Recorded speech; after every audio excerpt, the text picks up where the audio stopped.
हामी बोल्नुहुन्छ। आज म एकदम समस्यामा छु होइन गाइजहरू। म चाहिँ आज अफिसबाट जाँदैछु, यति बेला चाहिँ 4:30 भइसकेको छ। आज कार्यक्रमले गर्दाखेरि अफिसबाट यस्तो लेट भयो कि होइन।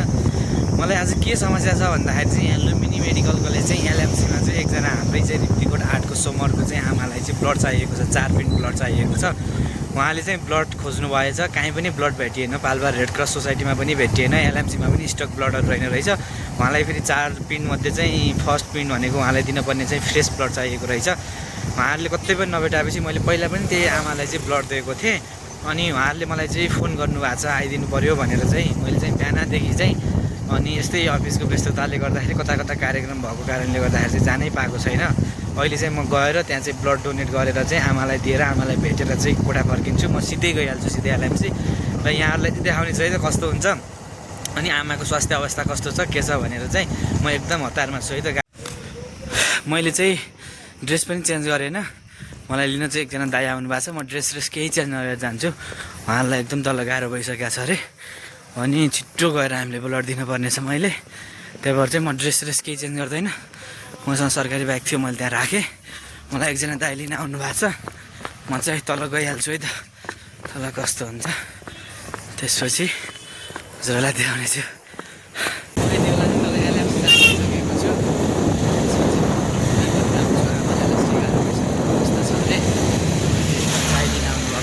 विशाल दाई जान लाग्यो अनि दाई के छ, सन्चै हुनुहुन्छ?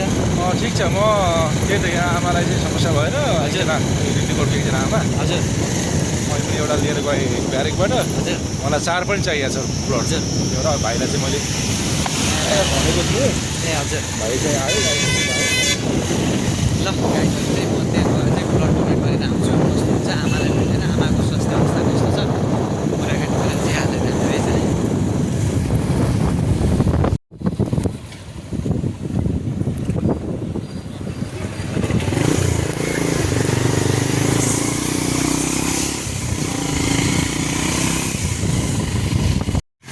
ल हामी चाहिँ लुम्बिनी मेडिकल कलेज एलएमसीमा पुगिसकेको छौँ। अब चाहिँ भित्र प्रवेश गर्छौँ है त। लुम्बिनी मेडिकल कलेज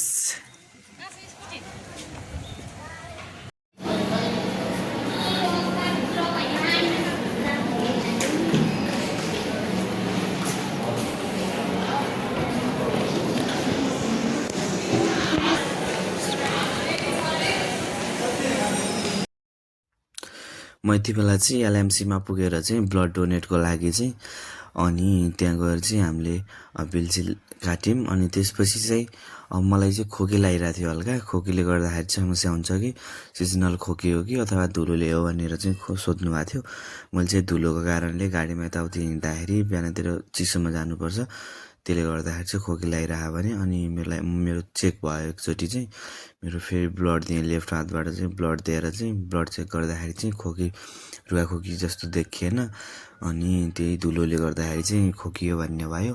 अनि मेरो चाहिँ ब्लड पनि कति रहेछ भनेर चाहिँ हामीले त्यो पनि ब्लड चेक गर्दाखेरि चाहिँ 16.7 चाहिँ पिन रहेछ। अनि ब्लड पनि प्रशस्त रहेछ। त्यसपछि 1 पिन निकालेर चाहिँ आमालाई दिने भन्ने कुरा भयो। त्यसपछि चाहिँ मैले चाहिँ यहाँ दिइरहेको थिएँ।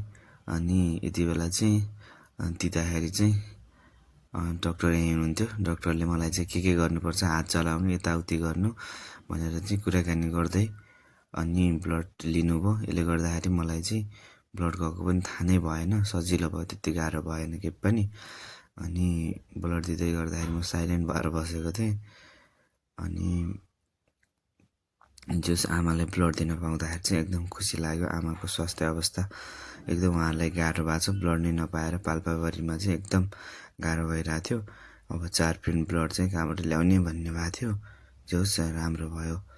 आमालाई चाहिँ यसले गर्दाखेरि चाहिँ जे होस् ठिक हुन्छ। अब आमालाई 4 पिन ब्लड दिएपछि त्यसपछि आमालाई चाहिँ सन्चो हुन्छ। हामीले आमालाई भेटेर पनि आमासँग कुराकानी गऱ्यौँ। अनि आमा पनि एकदम राम्रो अवस्थामा हुनुहुन्छ। ल मैले चाहिँ ब्लड डोनेट गरेर आइसकेको छु। यति बेला चाहिँ ब्लड डोनेट गरेर यो चाहिँ 50 ml चाहिँ ब्लड चाहिँ डोनेट गरेको है त।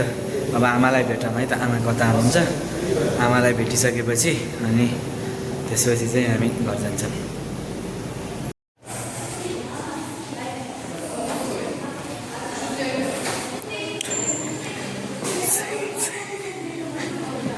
आमालाई पनि भेट्यौँ हामीले आमालाई माथि घर चाहिँ भेटघाट गरेर कुराकानी गऱ्यौँ आमाको स्वास्थ्य अवस्था कस्तो छ भनेर चाहिँ हामीले आधा घन्टा जति गफ गऱ्यौँ आमा एकदम ठिकठाक हुनुहुन्थ्यो खुसी लाग्यो सेवा गरौँ सेवा नै सब धर्म हो भन्ने जस्तो लाग्यो ल मिसनबाट चाहिँ म फर्किन लागेको आमालाई पनि भेट्यौँ आमालाई एकदम राम्रो रहेछ आमा ठिकै हुनुहुन्छ अनि आमालाई पनि ब्लड डोनेट गऱ्यौँ आमा चाहिँ एकदम आमाको स्वास्थ्य अवस्था एकदम रहेछ अझै चाहिँ स्वास्थ्य अवस्था चाहिँ शीघ्र स्वास्थ्य लाभको शुभकामना आमालाई धेरै धेरै आमालाई छिट्टो सन्चो होस् भन्ने धेरै धेरै शुभकामना है त हस् बाई बाई